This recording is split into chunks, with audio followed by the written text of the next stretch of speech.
This poem is a sonnet. You know, a sonnet has 14 lines, octet and sestet.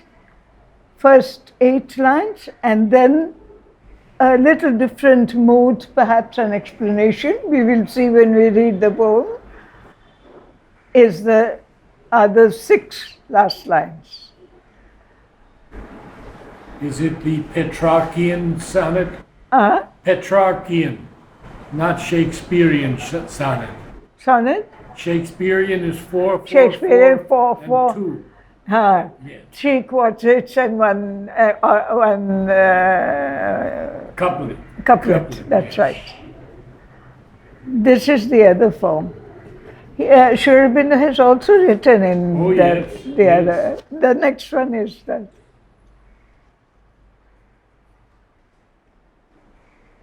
Man, the enigma.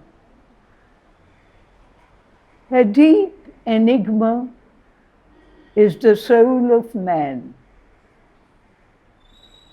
His conscious life obeys the inconscient's rule. His need of joy is learned in sorrow's school. His heart is a chaos and an empyrean. His subtle ignorance borrows wisdom's plan. His might is the infinite's sharp and narrow tool. He wades through mud to reach the wonderful and does what matter must and spirit can. All powers in his living soil take root and claim from him their place and struggling right. His ignorant creature, mind, crawling towards light, is nature's fool and Godhead's candidate. A demigod and a demon and a brute, the slave and the creator of his fate. If you want to share anything about the sonnet. Oh, no, Baba. I think it explains itself. That's my feeling also. It always has been.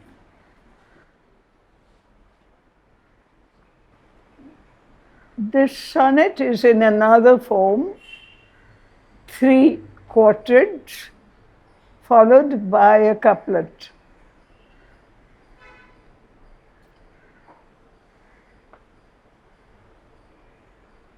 The infinitesimal infinite.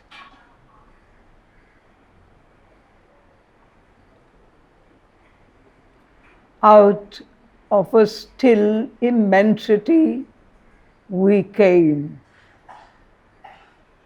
These million universes were to it the poor light bubbles of a trivial game, a fragile glimmer in the infinite.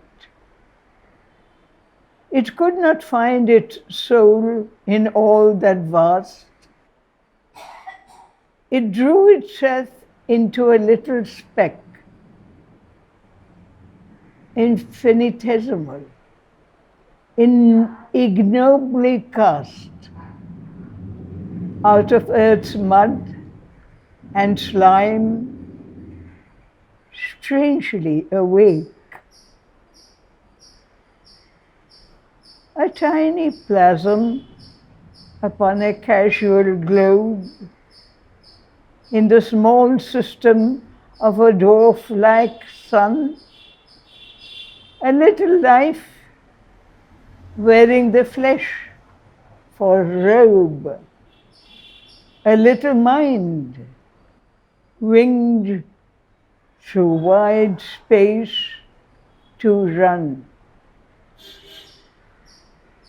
It lived, it knew, it saw itself sublime, deathless, outmeasuring space,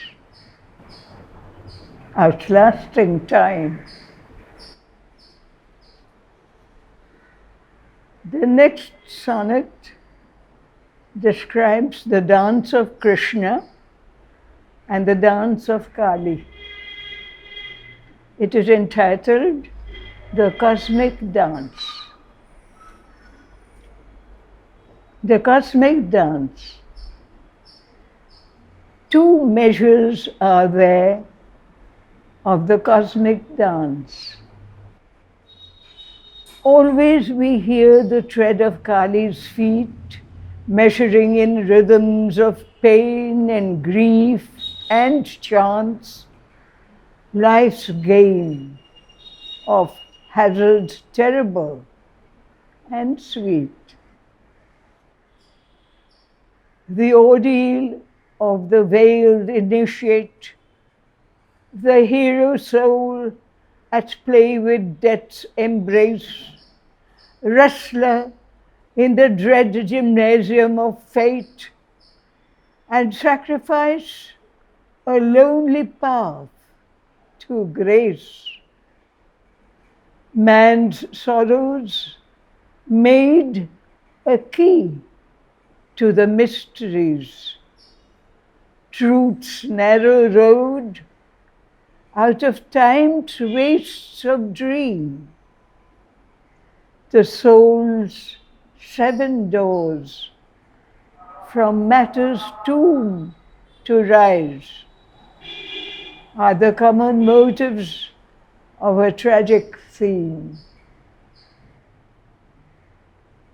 But when shall Krishna's dance through nature move, his mask of sweetness, laughter, rapture, love? Mother had said, Yes. Mahakali is golden in color. But the rishis of old who saw her in their vision were dazzled by that light. That is why we make Kali dark in color. Is it the same with Krishna? Krishna, well, I can tell a little story. Mother used to invite me to listen to her organ music on Sunday mornings. Yes. And I used to sit just beside her organ so I could watch her fingers. One day, I was so surprised. I was seeing about an inch or 2 inch of a strange blue color beyond her fingers, on the reeds. And to my great surprise, that evening, in the playground when she was here after her tennis, she would listen to the recording and then give the name, yes. So while listening to the recording, she said, Krishna played through me today. This is again a sonnet in 3 quartets and a couplet.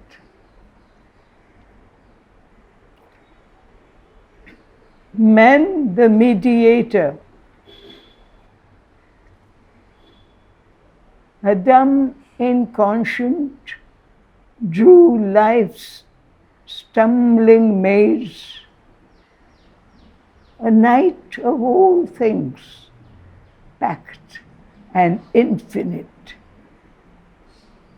It made our consciousness a torch that plays between the abyss and the supernal light. Our mind was framed a lens of segment sight, piecing out inch by inch, the world's huge mass, and reason, a small, hard theodolite, measuring unreally the measureless ways. Yet is the dark inconscient whence came all, the self-same power that shines on high, unwon. Our night shall be a key, purpureal, our torch transmute to a vast Godhead's sun.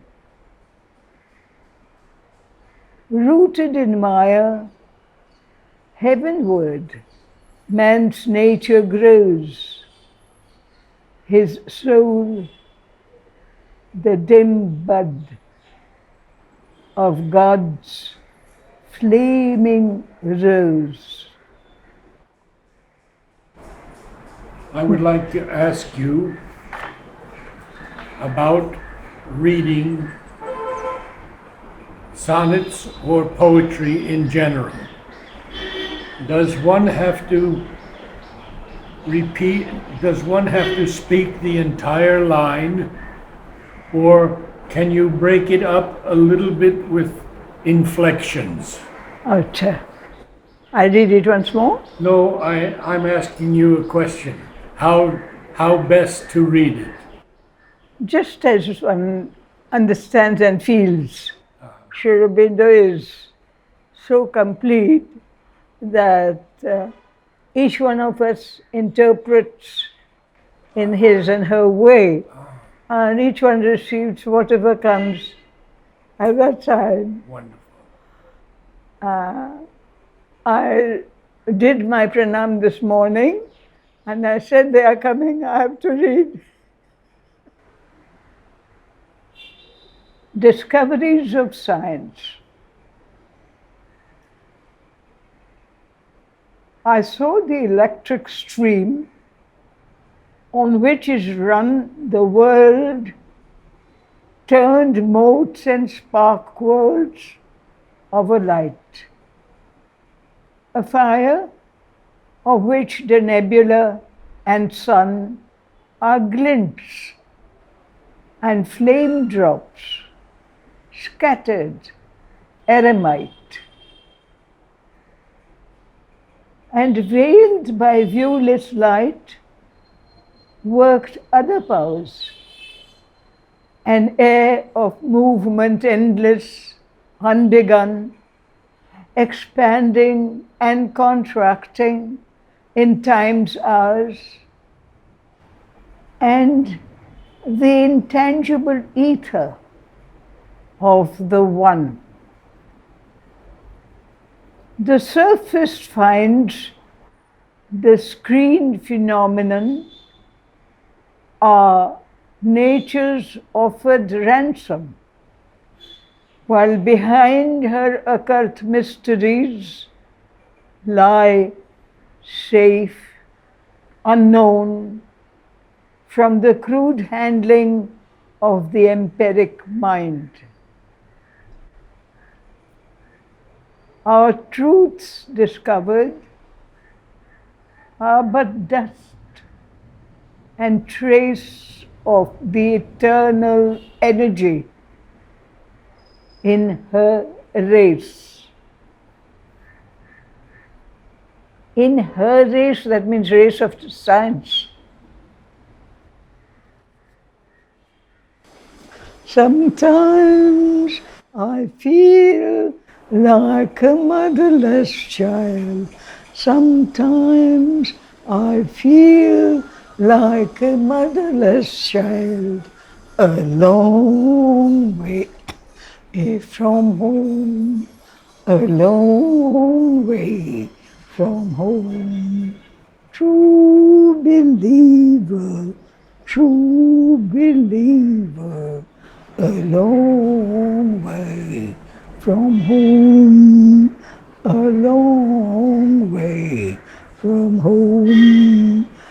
Sometimes I feel like I'm almost done.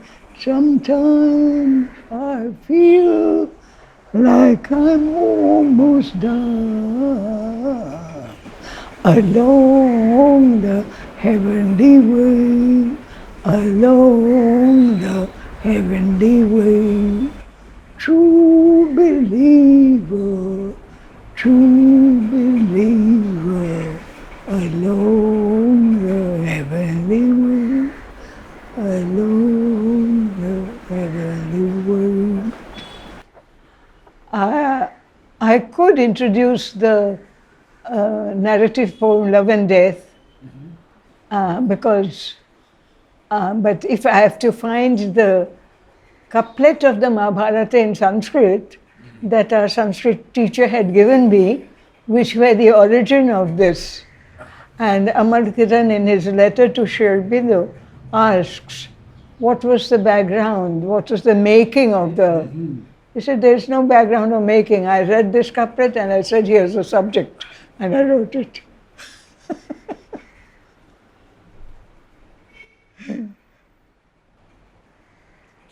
So in 1976, I had asked him, what should we do for the annual day, 1st December? He had said Love and Death. So at that time, I had studied it in detail. And our Sanskrit teacher had given me the couplet, which was at the basis of the poem. And in the Mahabharata, it is Ruru Pramadvara Akhyan. Story of Ruru and Pramadvara. And Sri Aurobindo changed Pramadvara into Priyamvada for the meter of English poetry. So I had studied in detail, and I have all the letters that are written about love and death by Sri Aurobindo to Amar Kiran, because he said it is his what is the word he has used, that his teacher, it is his mainstay of learning, of writing the poem Love and Death. I read these few, and I don't know why I remembered that poem on looking at Call of the Impossible.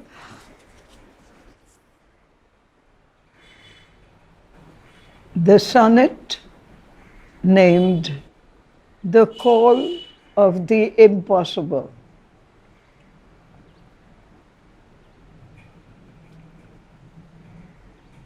A Godhead moves us to unrealized things. Asleep in the wide folds of destiny, a world guarded by silence's rustling wings shelters their fine impossibility.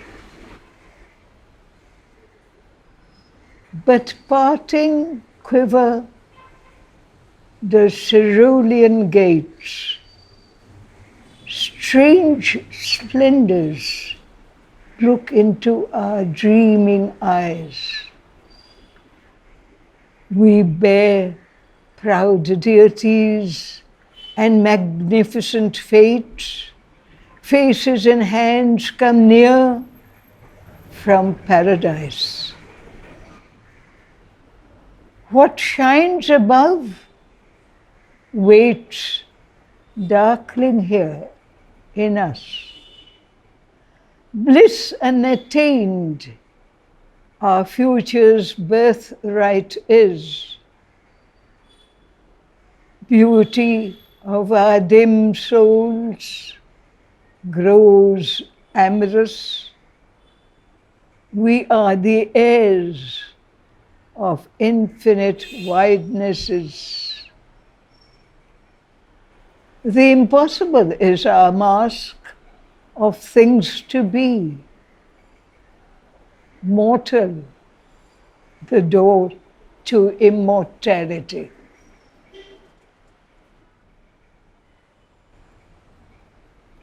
Evolution. I passed into a lucent, still abode and saw, as in a mirror crystalline, an ancient force ascending, serpentine, the unhasting spirals of the Aeonic road.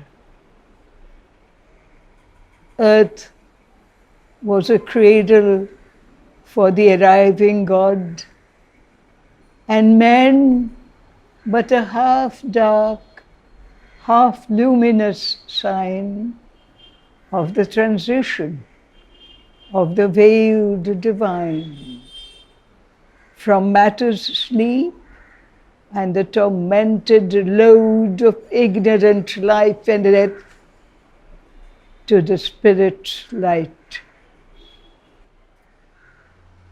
Mind liberated swam light ocean vast, and life escaped from its grey tortured line.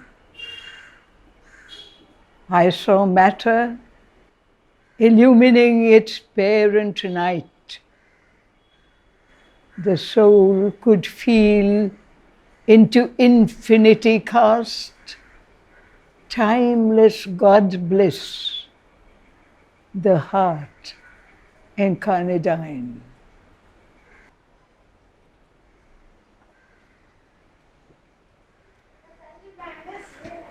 Another poem named Evolution.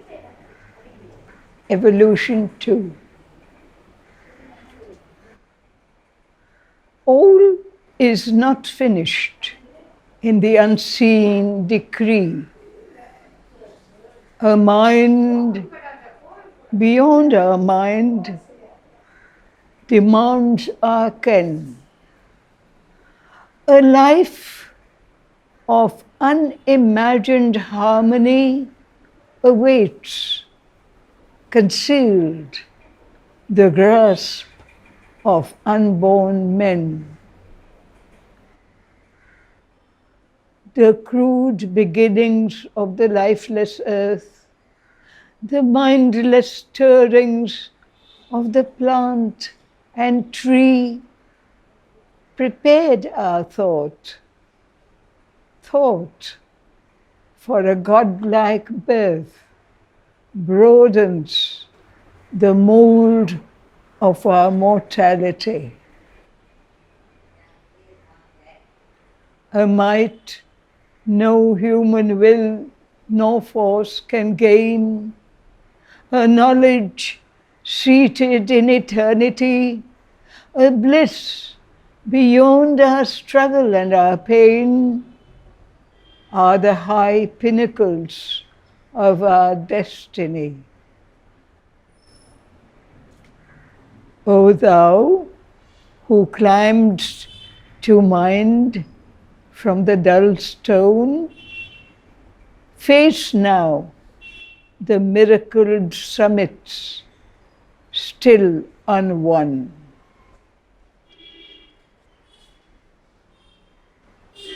The silver call.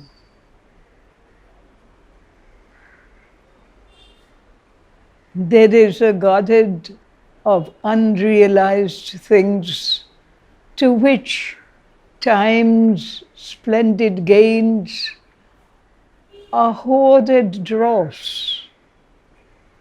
A cry seems near, a rustle of silver wings, calling to heavenly joy by earthly loss. All eye has seen and all the ear has heard is a pale illusion by some greater voice and mightier vision.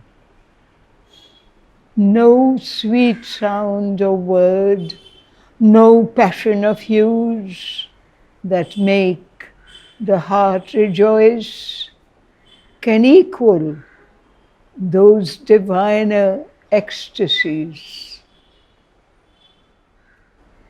Her mind, beyond our mind, has sold the ken of those yet unimagined harmonies.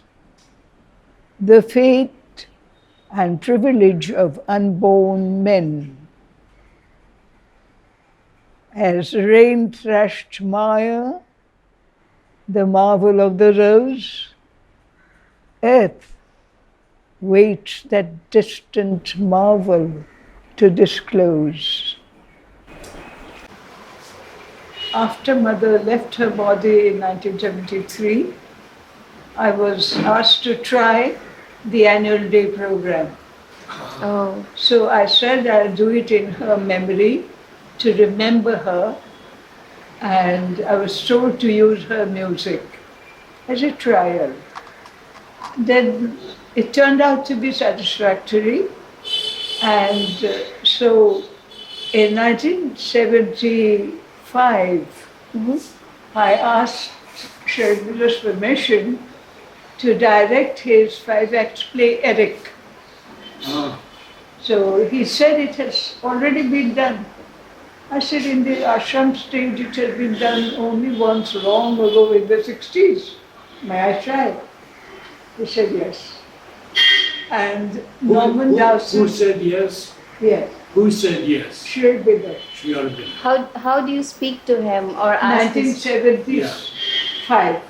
Yes. He Amita. told me it had already been done. I see. So I said it was done on the ashram stage Ah, long back in the I 60s. see. So he said, all right. And I went to somebody who was a Norwegian visitor in Auroville, but he was visiting our musician Sunil. Ah, So I went to their house, which is known as Art House. I said, can you give me the pronunciation of these proper names? And he gave me the right pronunciation. So we used that pronunciation with the English. who gave you the A pronunciation? Norwegian general. Norwegian. So Aslaug, the name of the heroine, we used to say Aslaug. He said Aslaug. You have to pronounce the A also, Aslaug. And the godhead of the skies is written O-D-I-N. So we said Odin. He said no, you have to say Udin.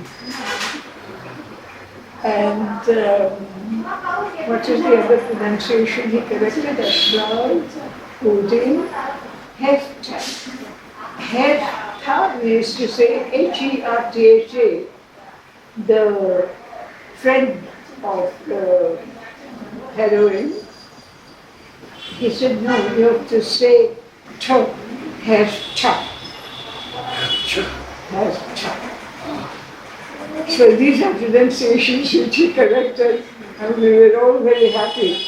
And I felt that Shervinder knew these intonations, and his lines read better with the new pronunciation.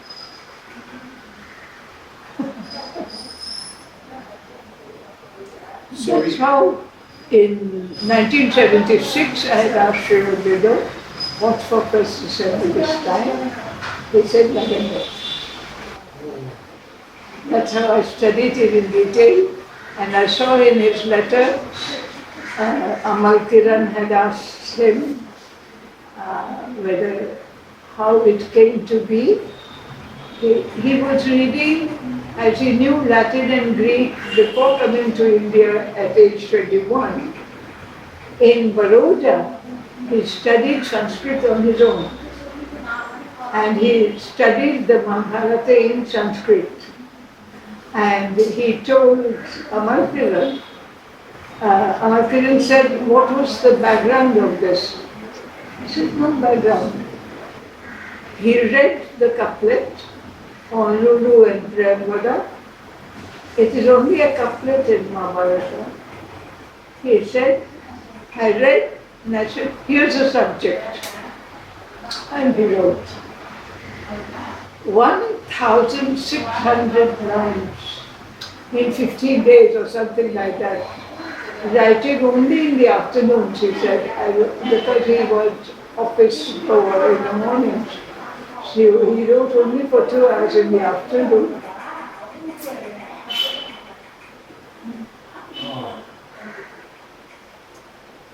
Can I ask you something, Amita? Huh? Can I ask you something? Yes, of course. You said you asked Sri Aurobindo in 1976. Like, how do you communicate or ask, or how do you feel Just his like that voice? formulated thought. Okay. I don't have my head anymore. My real head. Formulated thought.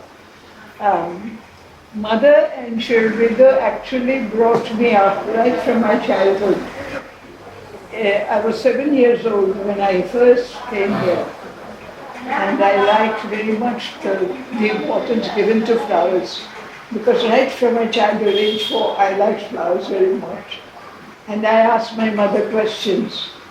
So one of the questions she remembered much later, I asked her as a 4-year-old girl, where are the petals or the amaranthus?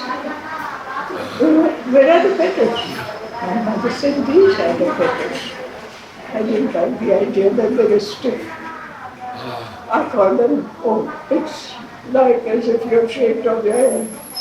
And I used the word in Bengali which meant shaved head. I used to call those flowers. Boldness. Boldness you speak. Afterwards, I had in the garden here downstairs all the colors, white, magenta, pink, and even the golden colored one. There's a golden colored. Oh, I've never. Boldness. Have you seen a golden color one of that? Boldness? Immortality. Or immortality. Immortality. Boldness is coxcomb. Yes.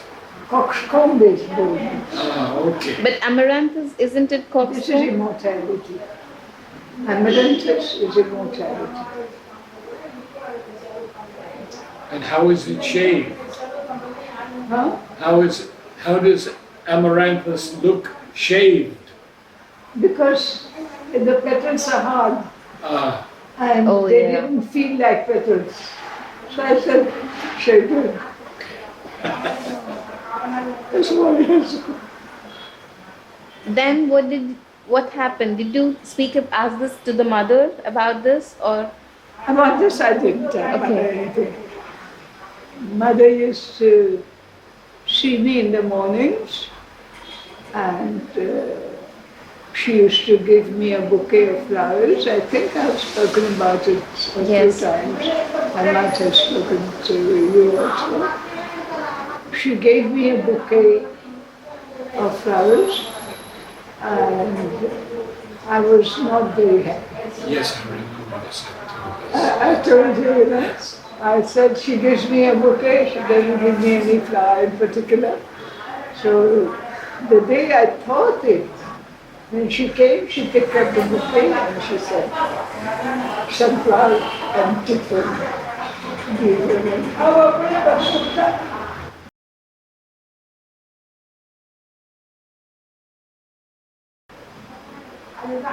How many times did you see Sri Aurobindo?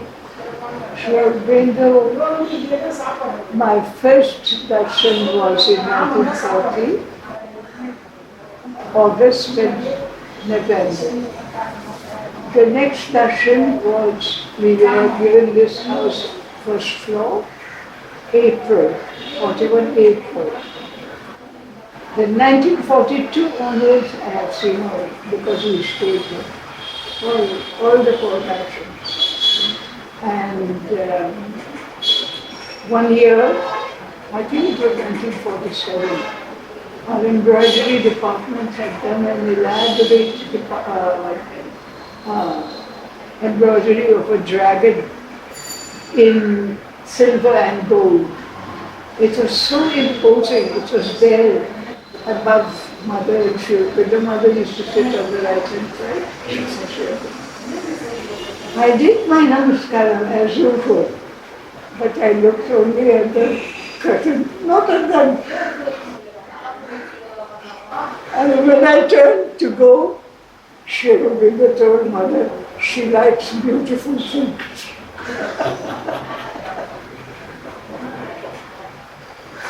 Oh, that's wonderful. And in 1949, mother told me, Sri Aurobindo himself had chosen me for Savitri destination. Mother told me in 1949, he'll tell me name discerning Putsalo. He has himself chosen you for this role.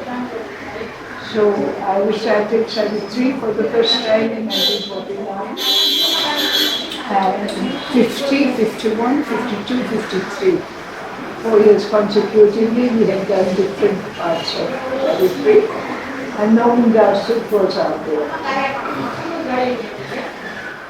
In 1947, already in 1946 I think I should start.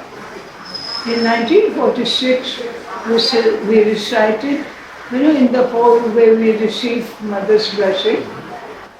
Mother and Sri Aurobindo used to sit on the couch opposite to where mother's chair is. Yes, the third room, yes. And it is curtained and there's a box there. Yes. And we used to enter through the door by which we come out nowadays. Okay. We used to enter through that door, and anyone who had to offer something, a letter or money or something, it was in a small box there, and the longer box was for flower offerings. So my parents had offered some money. So one darshan day, when we were in the queue, suddenly my father gave me a envelope with the money that they wanted to offer, they gave to me. I went and I didn't know where to put more. So our garden in charge, Parichanda and Unichanda, used to stand there to see that nobody spends too long or, to ask them to go from one side or where to put things. So they said, put it here. So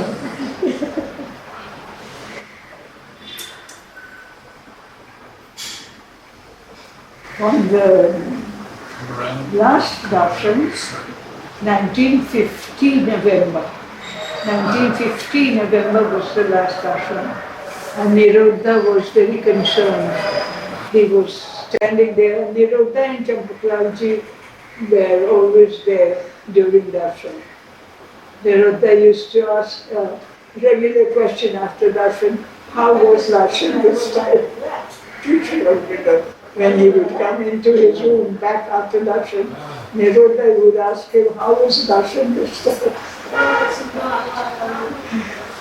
So, but that day, in November 1950, Sri Aurobindo was not keeping well.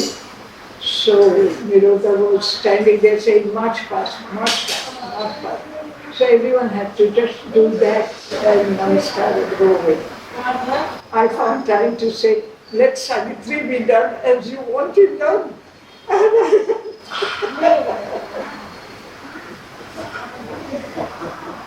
And much later, after my interview with you in Delapur, he was very happy. When we were coming out, you don't know that he spoke in Bengali to me as we came out of the door together. He told me, "Bhalo hoyeche." It was good. And after that, he turned a little away. He said, I'm happy I chose the Savitri. After my interview with you in Delapur, when he had told you she needs your help, You remember? Shweta told you she needs your help and used to hold me by the hand and guide me through the street till the door. So at that time when we had finished and we had just come out of the Ratham, Shweta said in Bengali, Mother Horeche, I'm happy I chose your profession. What does his voice sound like to you? Huh? How does Sri Aurobindo's voice feel like to you or sound like to you? Oh, that's a very difficult question. It gave the whole, it was not like a human voice coming through the ear. It was a whole consciousness, that would come. For me, it was a blessing.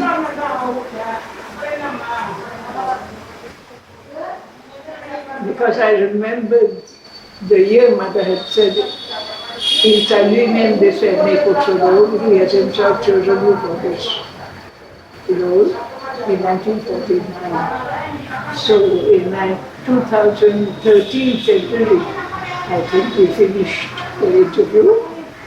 When we came out, he said, 2013. Yes. 2013.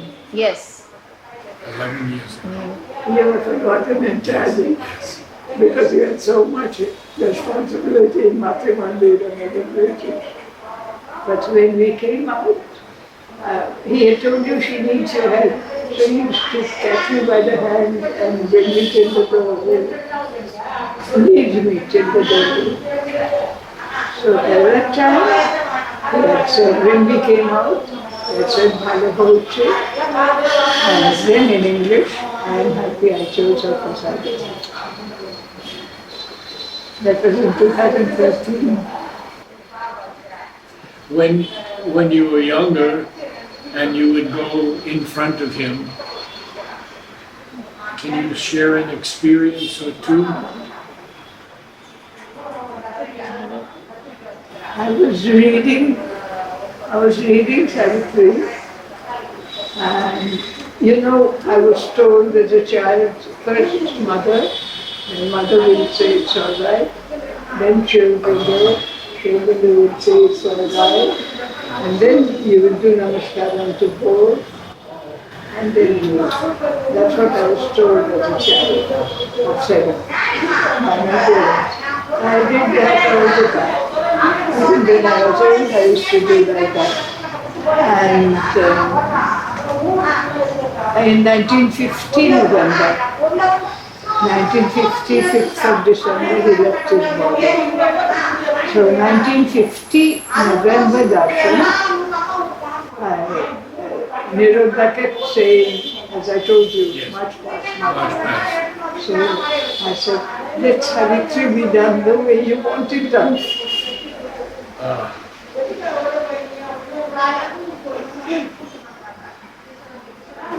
So that's what is the connection. In 2013, when we finished the interview, he said, I am happy I chose Dr. Savitri. After saying in Bengali, Bhalo Horeche. Bhalo Horeche means it was good. Right, we came out right from his ashram first floor area. Yes.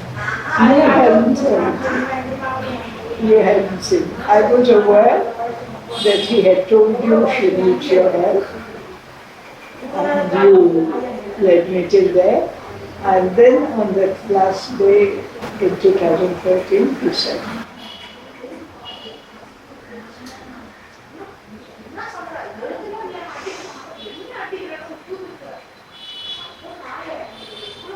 that's my mother's birth centenary year, 1978. Mother's birth centenary year. I did the triple soul practice. In memory of all that Mother had told me. Was it recorded? Was it recorded? I'm not very sure. The first recording, Calcutta has a center called Patwandi. They wanted me to recite something from Savitri, which was the very first recording, 1957. So I told mother, if going to be a recording, I want an interview.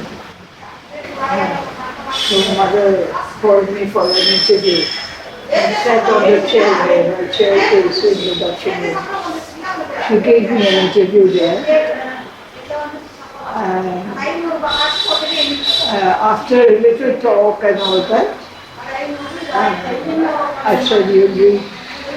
Can't you read? No, come on. You read better than I do.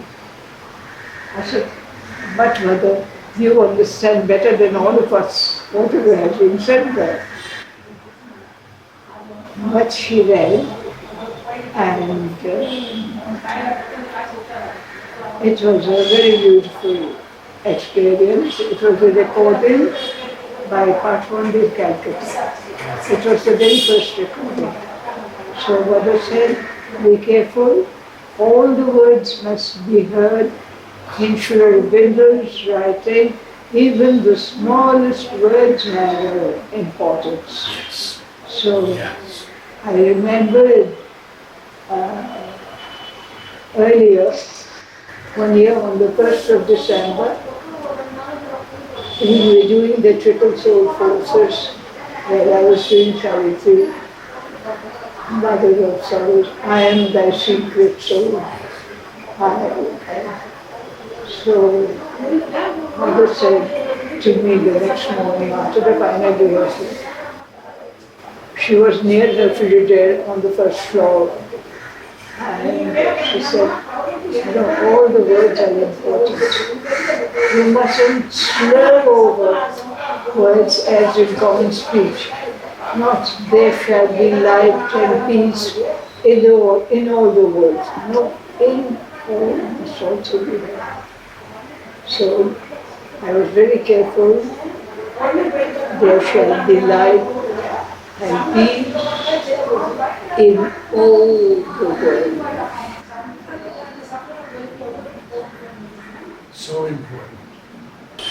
You know, before listening to mother's reading, what I used to do for children, because in the mornings, before starting the classes, they used to play a little bit of mother's music and in mother's voice. So what I used to do, I used to make them say the words themselves, so that when they hear mother, they'll catch the words. Because mother's voice is very strong resonance. Yes. So in the recording, it gets muffled. Yes. She has a wonderful voice. You know what I did one year? I'd fallen ill. And I had just recovered. So they say mother's voice is power. Mother's voice has power. I test today. Mother was holding her class in the playground. I said, I won't listen to her words. I'll only listen to her voice. So I went and sat, leaning against the wall because I was not quite well. Facing east, not facing south, no. Facing east. I said, I'll only listen to her voice. Believe it or not, I was all right.